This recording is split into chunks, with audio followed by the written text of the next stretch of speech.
So today we're walking through the field gun, as it is. This is the version 4, so to speak. It started out as a little tiny pack howitzer project, a little tiny thing that would fold up. I'll show you a picture of it here soon, but it originally just encompassed this unit right here with the traversing mechanism and all that, the cannon. It went on to include this shield, and then I also upgraded the chassis a little bit to help it go over higher ground. So I just want to run this through because I'm probably going to be disassembling this. It's seen a lot better days, and I just think I want to record something to make sure that I can remember everything that I did here.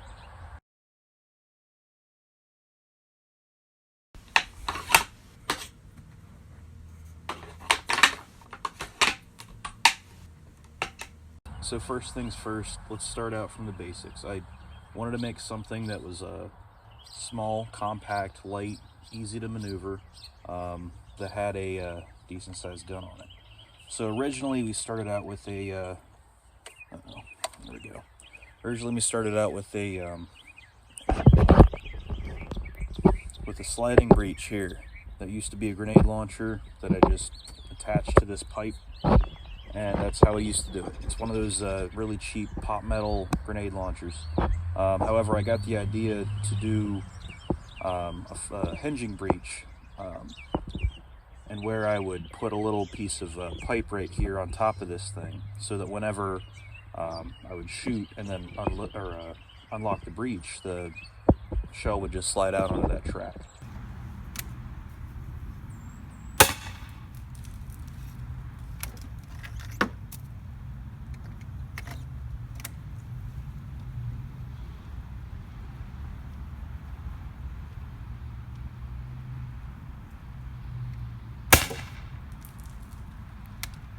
This is where we're at right now. It's just a little launcher that, you know, I attached there, one of those little $35 things you can get on e-bike.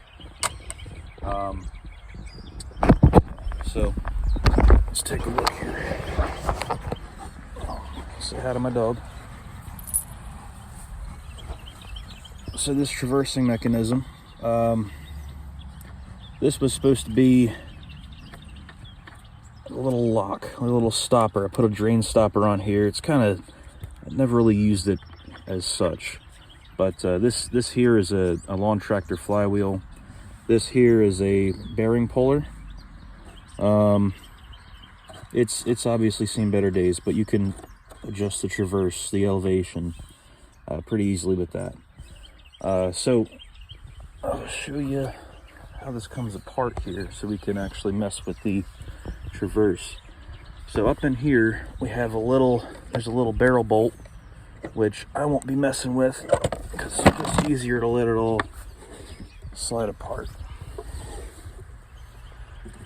Alright, so now if you see, we have our folding shield coming out. We have a lot of this canvas stuff that is supposed to be shot trap.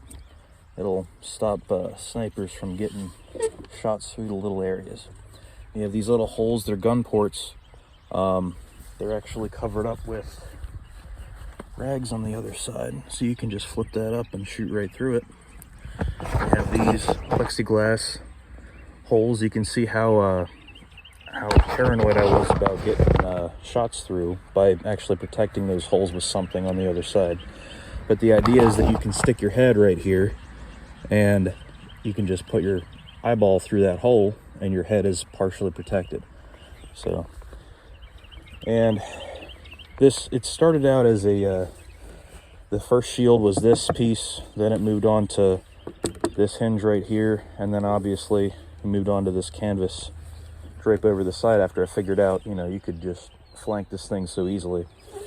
Because this thing, once it was in a game, it would never move. So yeah.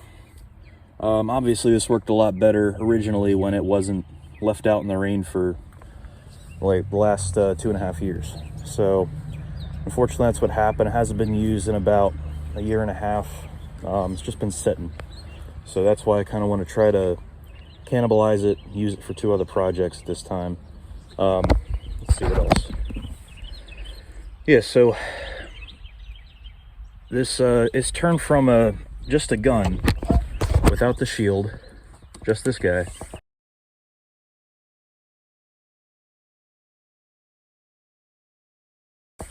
to this whole piece of rolling cover that you see now. So this does a pretty good job at keeping the shots away, but it's a little bit too much. You know, it's too big for the unit. It's not that it's too heavy, it's just too cumbersome. You know, this thing shakes, rattles itself apart.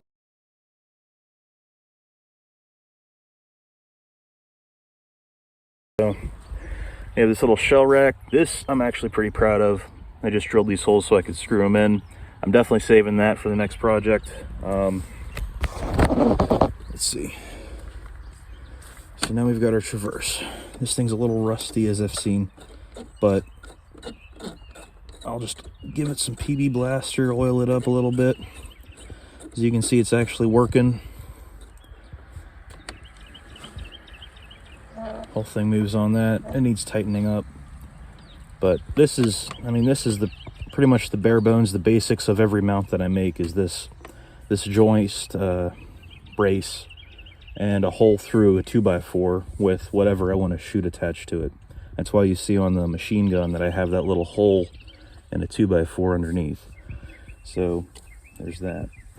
There's not much more really. We have these wheels. These are self-propelled motor wheels. They have a little gear on the inside. I don't know why I thought that was cool to get. But they used to be another level up. Actually, they used to be on this piece with an axle running all the way across. And that made it sit a little bit too low. So I put these spacers in.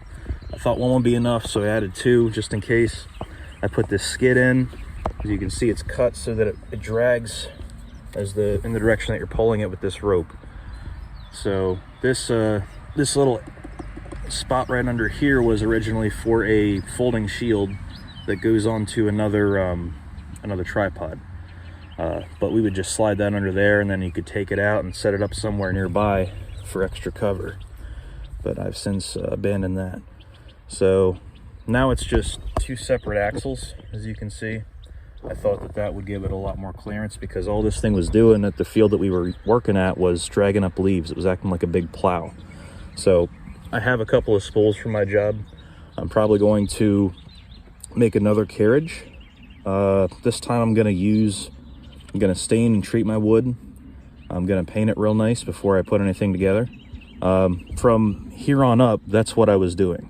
Except for the shield, of course. But from here on up, all that stuff was stained new. I think this stuff was stained new. That stuff too. But you can tell by just the condition of everything what was treated and what wasn't. So if that gives you any indication what you want to, especially with the price of wood right now, you definitely want to treat it nice and protect it. So yeah, other than that, we have my plans for this. We have another 3rd wheel up here that keeps it from getting from toppling over the forward on itself. But my plans for it are to make 1 new carriage that's a little bit lower with a lower shield and bigger wheels. Obviously, I have through my job I have spools. I'm going to use the spool sides. I'll probably just attach them straight onto these wheels, hoping that the bearings and everything don't break apart like they did on my other carriage. If they do, it's whatever. They're old wheels. They need replaced anyway. But that's my plan for this. It's going to be a new carriage. There's also going to be, I'm going to use the traverse system. I don't know if I'm going to get new stuff for that, because I want to save my money right now. I'm trying to reuse old parts, but I'm definitely not using this thing in any games. I'm not bringing this out. It's kind of beyond repair at this point. I could take the shield off and fix it, mess with it a little bit, but I think it'd just be better to start over. If you follow my page VSO Demo on Facebook, you'll see the M1917 that I was talking about. It's just the M1919 with a different water jacket, or different barrel, sorry. So